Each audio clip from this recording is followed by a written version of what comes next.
Good morning, good afternoon, and good evening, wherever you are in the world. Welcome to our live session. We're about to start in less than a minute.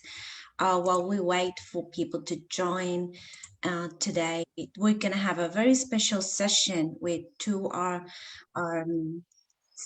specialists in German citizenship and German language.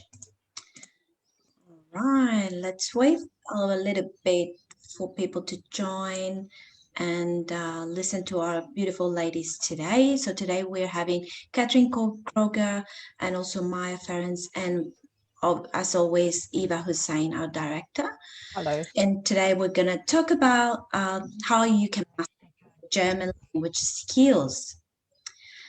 We're now joined, as I said, by Polaron's director, Eva Hussein, our project coordinator for German citizenship, Catherine Kroger, and our client liaison, Maya Ferenc. Don't forget to subscribe to our Facebook page and to our YouTube channel. You can find us on YouTube as Polaron. And we're going to be uploading videos weekly about German citizenship, both in Facebook and on YouTube. Over to you, Eva. Thank you so much, Andrea, and good morning to you ladies. Now, both of you speak German, right? Yes. Right. Correct. But is your Germans, are your Germans similar? Are they the same? Are they different? Tell us a bit more about the, dialects and variations of German, please. Catherine? Yeah. So I come from Hamburg, and Maya comes from Switzerland. So our dialects are actually extremely different. Hamburg, in Hamburg, I guess we speak High German, what they call High German, which is the very kind of official dialect that is used in all the official offices in the public service, and is also the version of the language that is taught in school as well. So regardless of where you are in Germany, you will be understood with, High German, I guess. That's just what it's called. It doesn't mean that it's, better than others. Better or anything like that. It's just Hochdeutsch is the term in German. I personally, because I grew up in Hamburg, I find it actually very, very difficult to understand a lot of the dialects. And there's some beautiful, beautiful dialects, especially Schweizerdeutsch, which is what Maya speaks. And I really admire people because they can, so easily flick between their own dialect and Hochdeutsch as well. Yeah. And in fact, you say, Maya? Yeah, Maya's in fact, what is it, quadrilingual maybe? She's I'm definitely a polyglot and I speak 5 languages fluently, but if one would add Swiss German being a dialect and also the type of variations of the Swiss dialect, because there are 17 cantons in Switzerland, and those 17, German is the official language of those, but you've also got the cantonal variations of Swiss German, the German Swiss German dialect, and there are words that are totally different, like mountain regions. Sometimes you won't, I thought I couldn't understand when I went hiking, especially in the canton of Bern, we've got beautiful mountains. I thought I couldn't understand the farmers there because it's so different. And German is a very old, beautiful language that's been pretty influential in Europe, and not just in Europe, because of course Germany colonized a lot of the world. But I don't know if you guys know the history of the word Germany in Polish. Do you know what it is? No. No.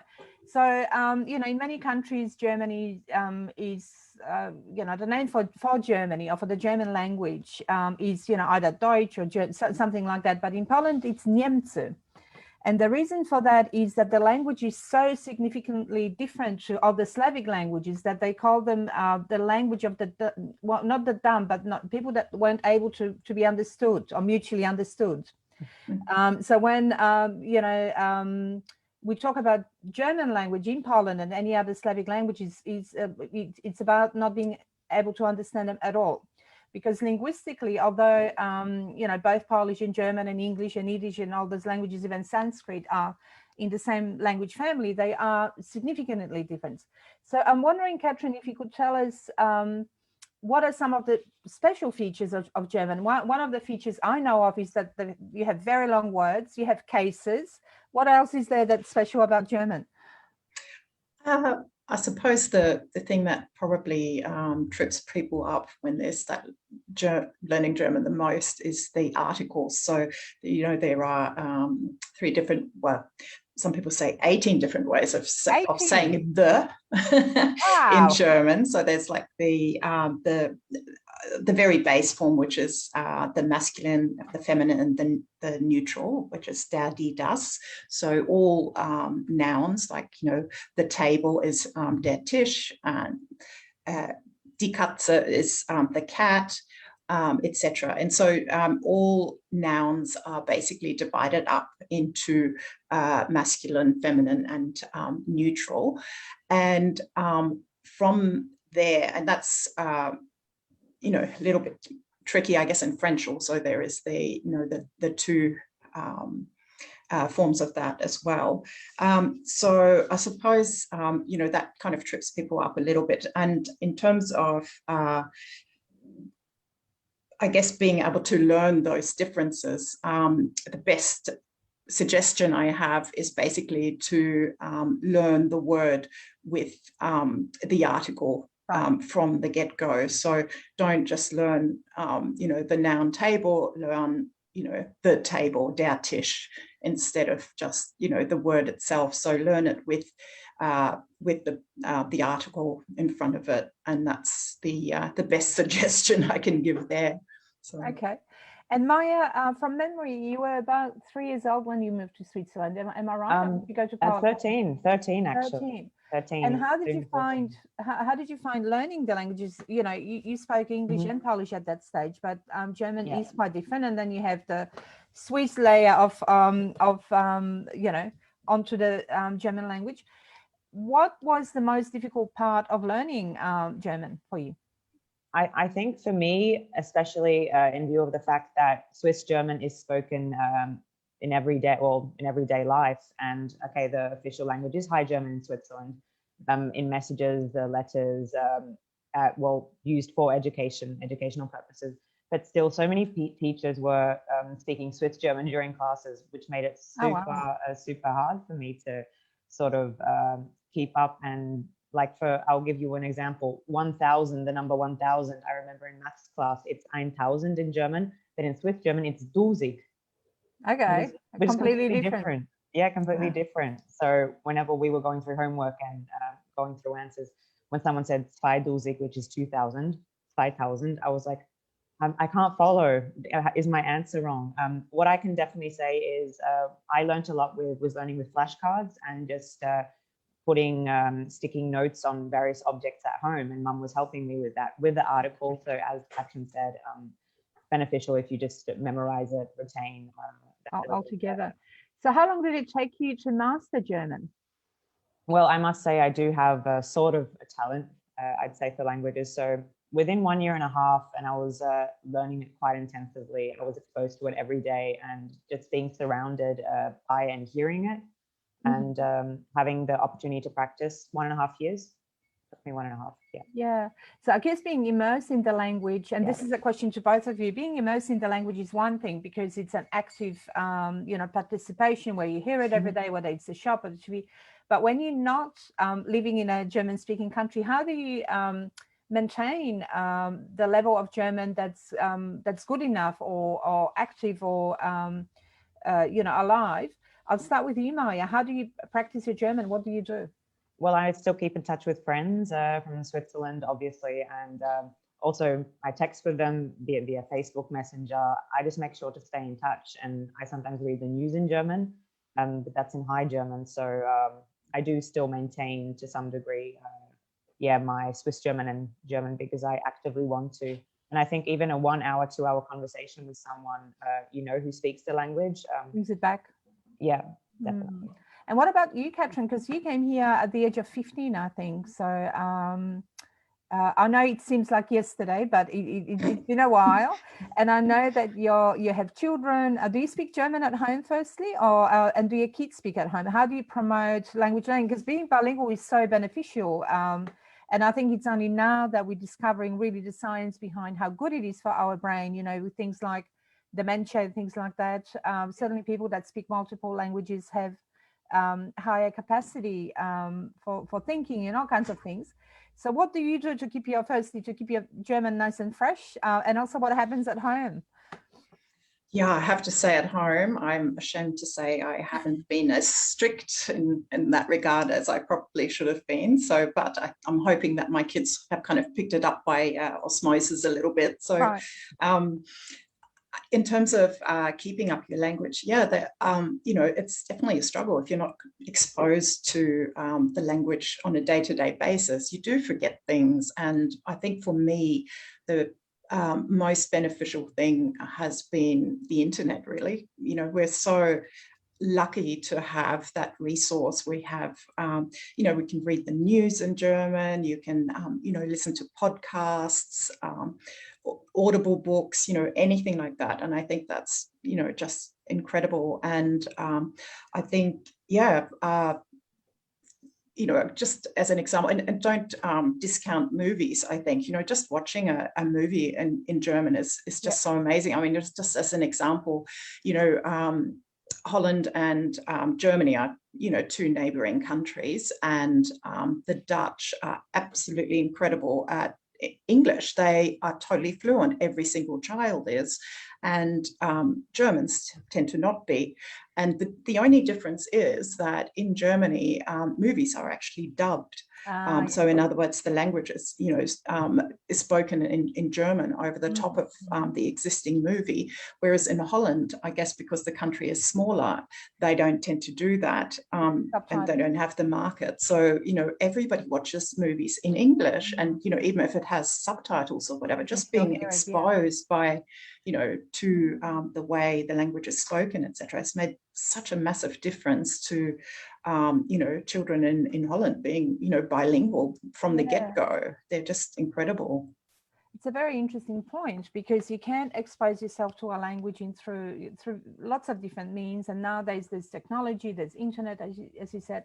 What I was going to ask you though is, in the last X years that you've been living in Australia, do you notice that the language has changed? Because I think, you know, say like with Polish, there's so much English in it, it's not funny. Sometimes I think, what language are they actually speaking here? Has it changed? And I also wanted to briefly touch on the major reform that in 1996 Germany had to simplify the language, because I think there were rules that were confusing for people, in terms of spelling and orthography and things like that. Could you maybe tell us a bit more about that, Catherine? Yeah, I mean, you know, a language is always a reflection of, you know, the society. And as, you know, a society changes and evolves, and, you know, you have more migrants coming into a country, for example, or, you know, there is the exposure of, you know, English language movies and, you know, the internet and all that sort of stuff. You know, a language is going to evolve and change, and, you know, there will be changes. And, you know, even things like, for example, in Germany, there is a panel that creates what they're called Unwort des Jahres, which is basically a non-word of the year. And what it is, it's like a kind of, you know, word combo that, you know, has come about because of the political situation of that year, or, you know, any kind of, you know, environmental type of situation. So, for example, you know, obviously the whole world has been in, you know, in lockdown over the last year, etc. And so consequently, there's been a lot of changes in, you know, in the German language and a lot of new words that are, you know, very reflective of, you know, the situation that was going on with people being in lockdown and, you know, quarantine. And, you know, we know that in, you know, in English as well. So, you know, we had, you know, words come out like, you know, quarantini and COVIDiot and, you know, all that sort of stuff. And in Germany, you know, it's been very similar. And one of the Unwort of the year was, for example, a word combo. The word is mutant, and basically it's a combination of müde and wütend, and it's the müde being tired, and wütend being angry, and basically it's a the feeling that you get when the number of new cases just keeps coming up, going up and up and up, and there's going to be yet another lockdown. Catherine, we might have to adopt that word. I often get what is it, angry and tired? I'm not a good look. No. Yeah. What's the word again? Mutant. Mutant. Okay. Müde und wütend. Yeah. Okay. We're definitely adopting that one. And there's others as well, of course. Corona Speck, which is basically Corona. Well, we know Speck is a German smoked, very fatty ham that gets used in dishes like Bratkartoffel, which is German fried potatoes, and sort of to give it flavor and render the fat and all that sort of stuff. So I guess that's fairly obvious what the meaning of that is. It's basically describes the extra layer of upholstery that people have put on during lockdown. So that's Corona Speck. That's me again, Catherine. Thank you. And yeah, so anyway, there's those sort of things. So language is forever evolving and changing, and German's no different. Yeah, you have to keep up with it, I guess, and be to remain fluent. It's a matter of practicing and being exposed to it, I guess. And the reason we're talking about language today, ladies, of course, is that in the citizenship services we provide, there's one particular, well, several, but one service that we provide which requires learning of the language. Catherine, what sort of level do people need to achieve to go through the naturalization process that we assist people with? So they are required to reach the B1 level of language, and you can get, you basically consider tests and be, certified in that regard through the German Goethe Institute, which has got, branches all over the world. And that's the official, qualification and language level that you're supposed to have reached to be able to apply for naturalization. And they'd be testing in the High German, or would they introduce? Because I've seen the Polish tests, and they're pretty tricky. Like they do try to trip you over a little bit. So is it the High German? Do you know that they test you on? Or is it like everyday German, common words, things like that? No, I'm pretty sure it's High German, yeah. Okay. And Maya, over to you now. In terms of where German is spoken, there are many countries in Europe, of course, that includes Austria, Germany, Liechtenstein, I think you mentioned, Switzerland. Where else is it spoken, do you know? Luxembourg, Belgium, and also parts of Italy. And I think just considering there are so many expats around the world, and German is such a dominant language in today's world, just makes it hard to believe, but it's spoken around a lot of parts, lots of parts of the world. Of course, including in Australia. And Catherine's already mentioned the Goethe Institute, and there's also some German clubs here in Melbourne, and actually the business life or business exchange between, say, Australia and Germany is quite vibrant and quite dynamic. And I know there are lots of sort of bilateral, exchange, I guess, and lots of businesses that are present here in Australia, from cars to electronics or whatever it is, and vice versa. In terms of language learning, just going back a step, Maya, what would be some of the tips you'd give someone that doesn't know any German like me? Well, I know two words that Catherine taught me that I'll start using. But what would be, because you started at the age of 13 as a beginner, although you spoke other language, what would you say people could do to quickly sort of pick up a few words? I think because 13 is quite late, my younger sister did, it was easier for her, I must say. I think start with some language learning apps like Duolingo, and just listen to maybe some free YouTube series of how to learn German. quickly. And truth be told, the way I also learned in any other language is I started talking and just being brave, and Right. I allowed myself to make mistakes.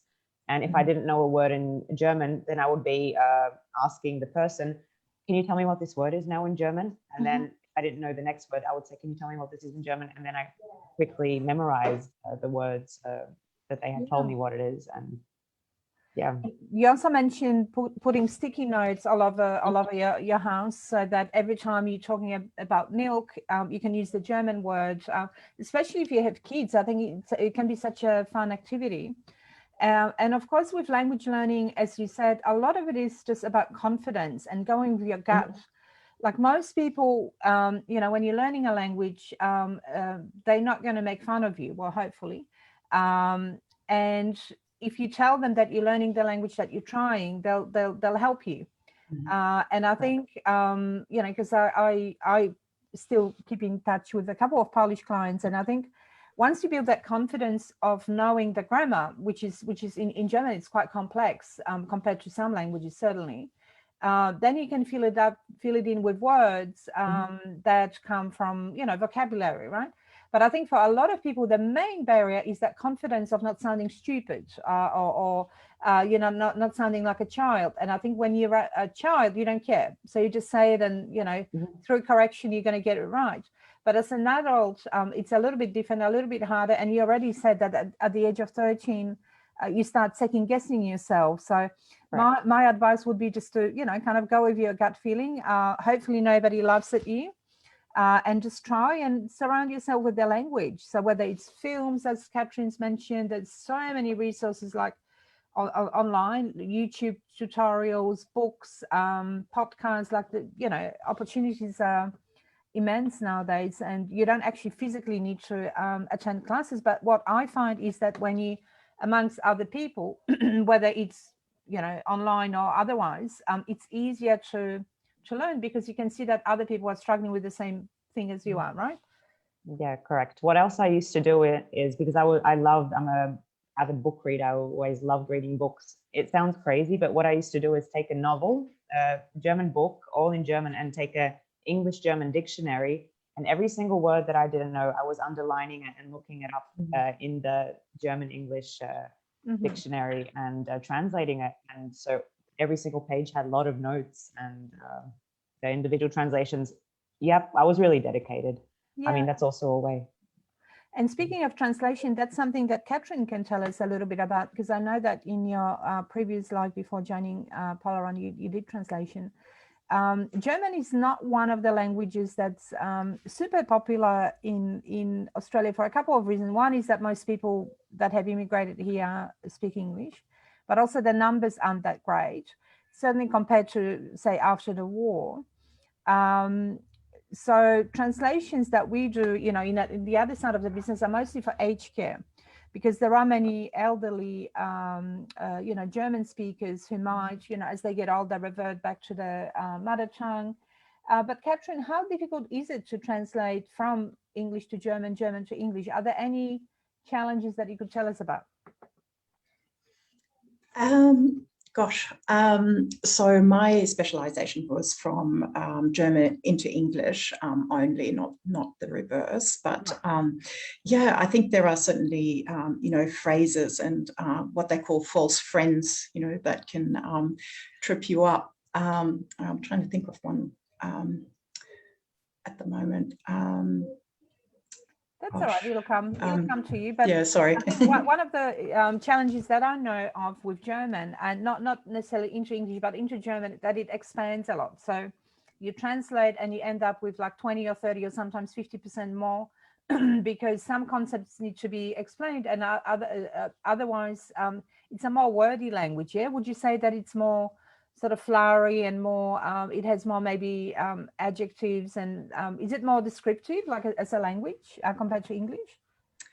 Yeah, I think so. And, you know, there's also the, you know, the typical German word combo, you know, make a massive word out of, you know, right, sort of three separate, what we would consider three separate words in English. So yeah, I think you know, there are certainly I guess my with the translations that I was doing, it was very marketing and creativity based. And so I guess I had the freedom to be able to do that, not to kind of need to, work around the, the very specific rules and be, extremely accurate. I kind of had the freedom a little bit to be a little bit of creative with the language to come, to bring across the meaning of what the text was trying to do. And I guess it also you very much adapt, I think, your language towards the audience that you're speaking to. And as I said, I was able to do that with the type of translations that I was doing. So but in fact, this type of translation you mentioned is called transcreation, which is an amalgam of words, just like, we've learned from German, we know how to do it in English too. And it just means that, the text needs to sell, like a marketing text needs to speak to your heart, to your, emotions, I guess. So therefore, when you're translating marketing text, it'll be very different than translating legislation when it needs to be really super precise and does a different job. So that was a very interesting way of explaining how translation works. And I think, challenges are similar across many other languages. It's just that I know with German, when translating into German, you end up with several pages more because you guys have more to say. I don't know. Andrea, over to you for questions, please. Thank you, guys. So there's a few questions here, very different from each other. One of them, it's about dialects. So how many dialects are there for Germany? Do you know the exact number, or maybe just a rough idea? Sorry. Go on. No, go on, Maya. I know that there's like Sächsisch, that's the Upper Saxon dialect. There's also Bavarian and Swabian. So I used to keep a horse in Baden-Württemberg, and my riding instructor was Schwabe, Swabian, and that's totally different to the dialects spoken in northern Germany. I know there's, so I think and there's Low German, Plattdeutsch, and there's also a Berlin dialect, which is sort of dying, I think, because of the media. And but I definitely know of those. Yeah. We might start. Sorry, Catherine. We might just put a link. There's a great website that explains it all in the comments so that people can read up. Yes, go, Catherine. Oh, no, I was just going to add a couple of that I know from the northern part of Germany, where I'm from. There's Ostfriesisch, which is, East Frisian. There's Plattdeutsch, which is also spoken in Schleswig-Holstein. And there's a very distinct Hamburg dialect as well. So, wow. But so that's, it's very... Yeah, for people that think that German's homogeneous, we've just learned that it isn't, that it's got lots of variations, that's in one country. And forget about, Liechtenstein and many other places where, or Austria, where German is quite distinctly different. Even I can hear the difference, although I don't really speak the language yet, except for 2 words. I'm going to keep going on about it. All right, Andrea, we probably have time for 1 or 2 questions. Yeah, perfect. So next one will be, would you guys recommend a movie or book in German that can help practice the language? Something very basic or? I know off the top of my head, there are quite a few actually. There's Run Lola Run, which is a very interesting movie. There is,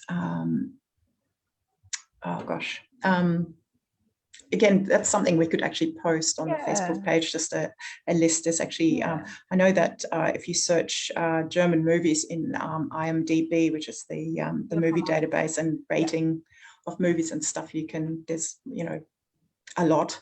So, but perhaps we can, post something like that as well. Yeah, absolutely. The only movie I can think of right now, because my mind's also gone blank, is Terminator, which is not in German at all. It's got Arnold Schwarzenegger, and he goes, "I'll be back," or something like that.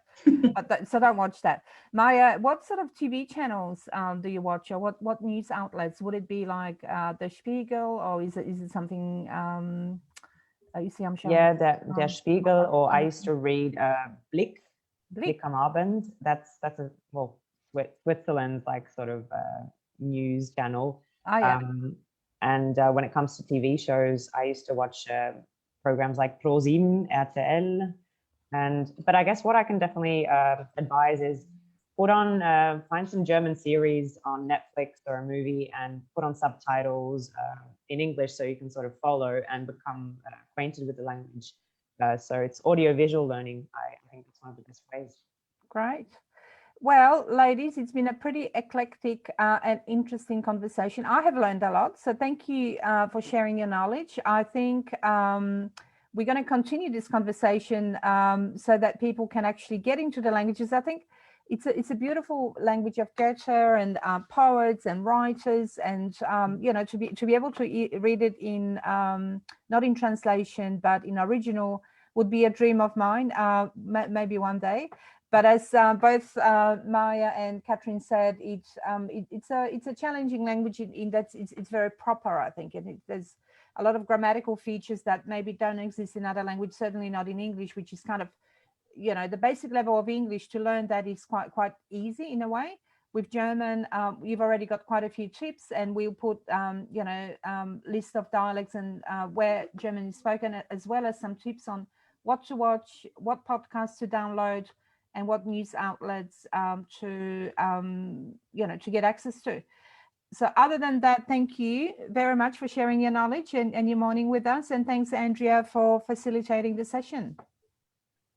Thank you so much. Thanks, guys. Thank you, guys. Thank you, everyone. Bye. Thank you. Bye.